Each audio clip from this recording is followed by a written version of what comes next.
We have all experienced that sudden, irrational fear when we are sitting alone in our house late at night. The house settles, a floorboard creaks, the wind rattles the window pane. We tell ourselves it is just the wind. We tell ourselves we are safe because the doors are locked. We are completely alone. But what if you are not alone? What if the most terrifying thing in the world is not a ghost or a demon, but the sudden realization that the safe, empty room you are sitting in is actually being watched? Imagine living in a house that knows everything about you. A house that controls the lights, the locks, and the cameras. Now imagine that house turning against you. This is the terrifying story of a man who thought he was living alone in his dream home, until his own television showed him the horrifying truth. Our story follows a 28-year-old software developer named Mark. Mark had just landed a highly paying remote job for a tech company.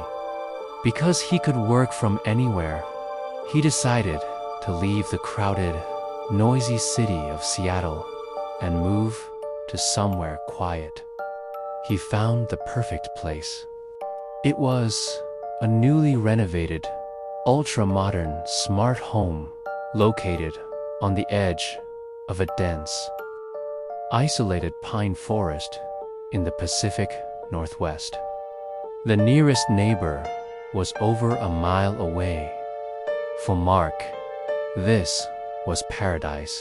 It was quiet, peaceful, and perfect for his highly focused programming work.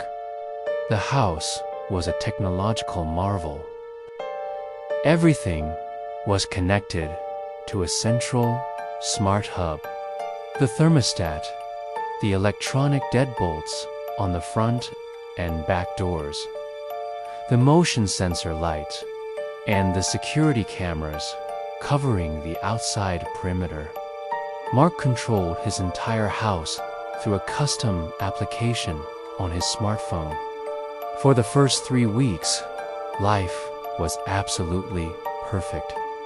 Mark would wake up, make coffee, and write code while looking out the massive glass windows at the beautiful, dark forest.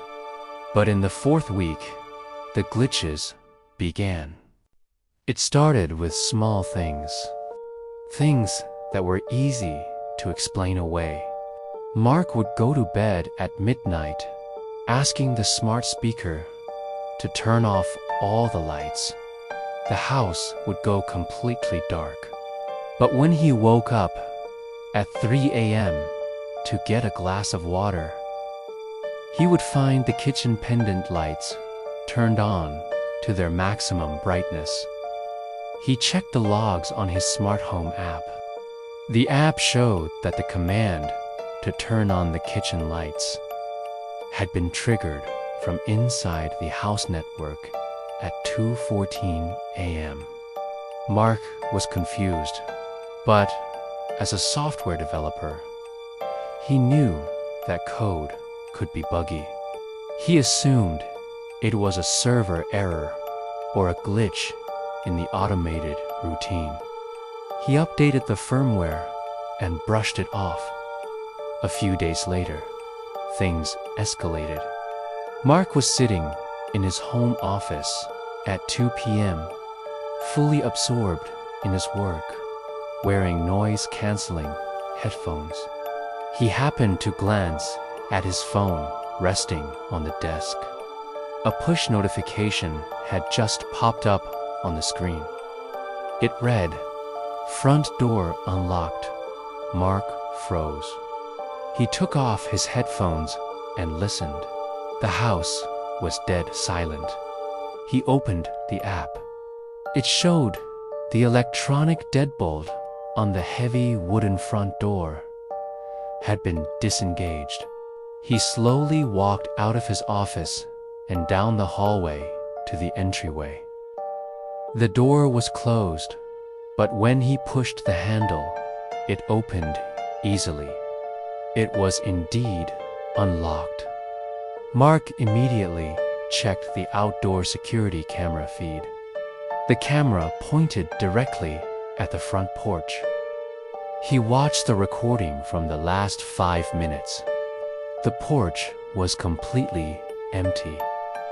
No one had walked up to the door. No one had touched the keypad. He locked the door manually from the inside. He spent the rest of the day feeling a deep, unsettling anxiety in the pit of his stomach. It is one thing for a light bulb to glitch. It is a completely different thing for the physical security of your home to fail. Mark decided to take matters into his own hands. He logged into his home router to see if anyone had hacked into his Wi-Fi network. He checked the list of connected devices. There was his laptop, his phone, his smart TV, the thermostat, the 4 exterior cameras, and the smart locks. Everything was normal, but then he noticed one extra device at the very bottom of the list. It was an unknown IP address. The device name was simply a string of random numbers and letters. Mark immediately blocked the device from the network and changed his Wi-Fi password to a complex 20-character string. He felt a sense of relief. If a neighbor or a hacker had been messing with his system, he had just locked them out. He had no idea that he had not locked them out. He had only trapped them inside. The final week of November arrived, bringing with it a massive winter storm. Freezing rain and heavy winds battered the isolated house. The sky grew dark by 4 p.m. every day. The isolation that Mark once loved was beginning to feel like a prison. It was a Friday night. The storm outside was howling. The rain was lashing against the massive living room windows. Mark had all the blinds pulled down tight. He had double-checked every single lock in the house.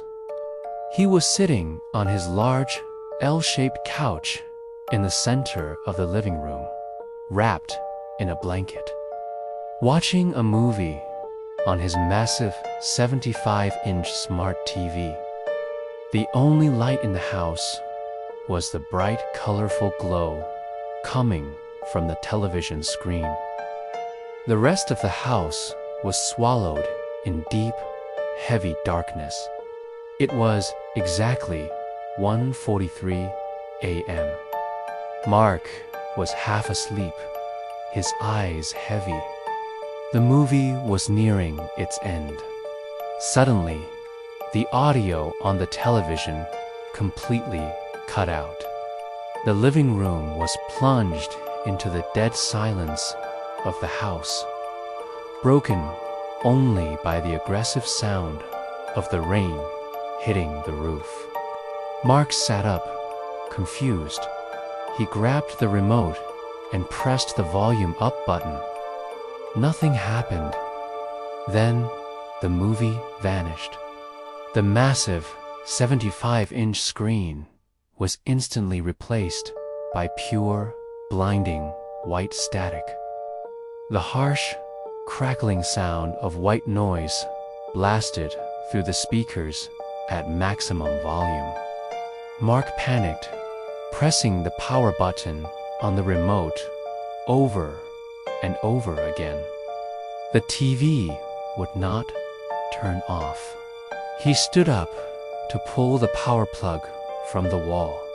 But before he could take a single step, the static stopped. The deafening noise vanished. The screen went pitch black for 2 seconds. And then an image appeared on the screen. It was not a movie. It was not a television channel. It was a raw, unfiltered video feed. The video was in black and white night vision, the kind used by security cameras. Mark stared at the screen, his breath catching in his throat.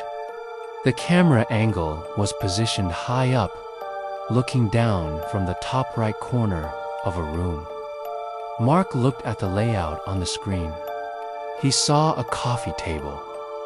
He saw an L-shaped couch. And sitting on that couch, illuminated by the glow of the television, was a man holding a remote control. Mark's blood ran ice cold. He was looking at his own living room. He was looking at himself. He slowly raised his left hand. On the massive screen in front of him, the black and white figure on the couch raised its left hand. It was a live stream. Someone had planted a hidden night vision camera in the upper corner of his living room ceiling. And whoever it was, they were currently broadcasting that live feed directly onto his television. Mark was completely paralyzed by fear. His brain was desperately trying to process the impossibility of the situation. He had checked every inch of this house. He had blocked the unknown IP address. How could a camera be there? He was too terrified to look up at the corner of the ceiling. He just kept staring at the TV screen, watching himself sitting on the couch. And then the true nightmare began. As Mark stared at the live feed of his own living room on the television, he noticed something in the background of the video. Behind the couch where Mark was sitting, there was a dark hallway that led to the guest's bedroom. On the television screen, because of the night vision, Mark could see the hallway perfectly, clearly. The door to the guest bedroom was slowly creaking open. Mark did not hear a single sound in real life. The house behind him felt completely silent, but on the screen, he watched in absolute horror as a tall, impossibly thin figure stepped out of the guest bedroom and into the hallway. The figure was dressed in dark, ragged clothing. Its arms were unnaturally long, hanging past its knees. Its face was pale white in the night vision camera, completely devoid of features, except for 2 wide, dark holes where its eyes should be. Mark wanted to scream. He wanted to jump off the couch and run for the front door, but his body refused to move. The primal fear of being hunted had completely frozen his muscles. He watched the television screen as the tall figure slowly, silently began to walk down the hallway. It was walking directly toward the back of the couch, directly toward Mark, 10 feet away, 8 feet away, 5 feet away. The figure stopped right behind the couch. Mark could feel the sudden, freezing drop in temperature in the air behind his neck. He could smell a sickening odor, like rotting, damp earth and metallic copper. He was experiencing 2 different realities. In the real world, he was staring straight ahead at a TV, hearing only the rain. On the TV, he was watching a monster standing mere inches behind his own head. On the screen, the figure slowly raised its long, twisted hand. Its spindly fingers reached out, hovering just an inch above Mark's hair. And then, the figure did the most terrifying thing of all. It did not look at the back of Mark's head. It slowly lifted its pale, featureless face and stared directly up into the hidden camera in the corner of the room. It stared through the camera, through the television screen, making direct eye contact with Mark. And the figure smiled. A wide, unnatural, horrifying smile that stretched too far across its face. The paralysis finally broke. Driven by pure, unadulterated adrenaline, Mark threw himself off the couch, diving forward onto the floor. He did not look back. He scrambled to his feet and sprinted blindly toward the front door. He slammed his hand against the electronic deadbolt, twisting the manual override knob. It wouldn't an Apple's T-turn. The lock was jammed. He pulled out his phone with shaking hands, opening the smart home app to unlock the door digitally. The app screen was glowing bright red. A message flashed across the screen. System locked. Master override engaged. The house had trapped him inside. Mark heard a sound coming from the living room. It was not a footstep. It was a wet, heavy, dragging sound, moving slowly across the hardwood floor, coming toward the entryway. Mark grabbed a heavy brass umbrella stand sitting next to the door. With a scream of pure terror, he swung the brass stand as hard as he could against the glass panel next to the front door. The glass shattered into a million pieces. Without thinking about the sharp edges, Mark threw his body through the broken window. He tumbled out onto the freezing, wet wooden porch, tearing his jacket and cutting his arms. He didn't an Apple's T-stop. He ran out into the pouring rain, slipping on the mud, sprinting in the pitch-black darkness toward his car parked in the driveway. He fumbled in his pocket, found his keys, unlocked the car, and threw himself inside. He locked the car doors, started the engine, and threw it into reverse.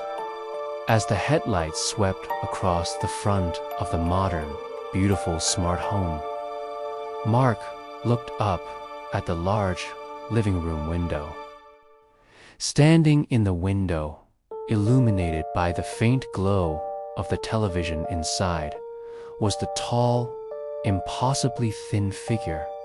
It was pressing its pale face against the glass, watching him drive away. Mark drove 70 miles an hour down the treacherous, winding mountain road. He didn't stop until he reached a brightly lit 24-hour diner in the nearest town. He ran inside, covered in blood and mud, and begged the waitress to call the police.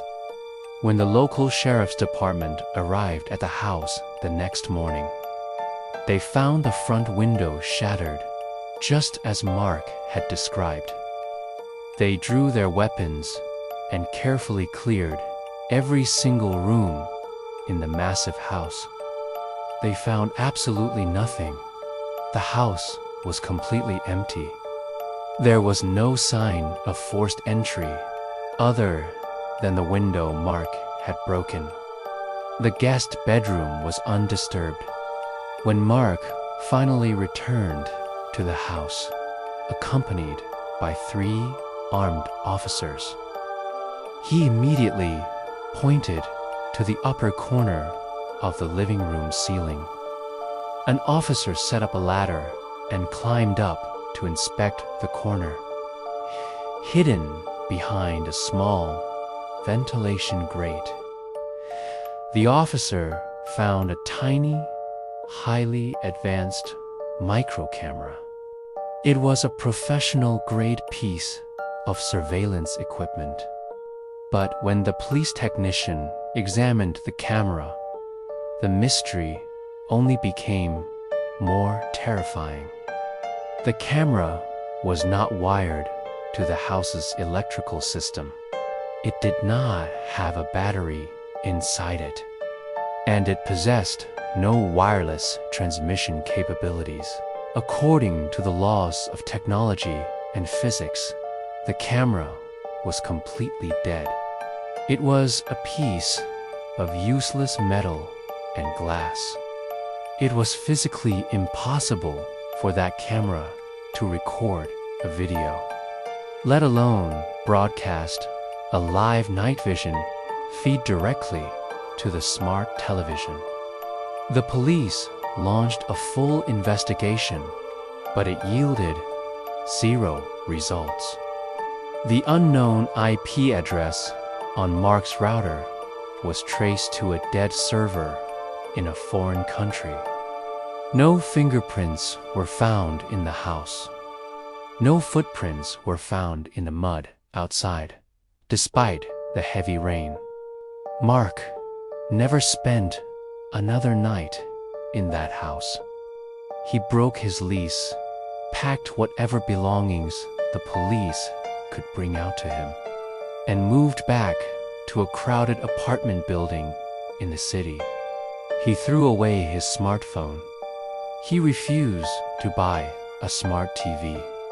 He went back to traditional physical locks with heavy metal keys. The authorities eventually classified the incident as an elaborate prank by a highly skilled hacker, dismissing the figure Mark saw as a hallucination brought on by isolation and stress. But Mark knows what he saw. He knows the cold he felt on the back of his neck. Technology is designed to make our lives easier, to connect us, to make us feel safe. We fill our homes with microphones that listen for our commands and cameras that watch our doors. We invite these digital eyes and ears into our most private, intimate spaces. But the story of Mark's smart home forces us to ask a deeply uncomfortable question. When we give our houses the ability to lock us inside, and when we give the walls the eyes to watch us, who is actually in control? And what happens when the things hiding in the dark learn how to use our own technology against us? Tonight, before you go to sleep, take a good look around your living room. Look at the little black lens on your laptop camera. Look at the smart speaker sitting on your nightstand. Look at the blank, reflective screen of your television. Are you absolutely sure that you are the only one watching? Thank you for watching this terrifying true story.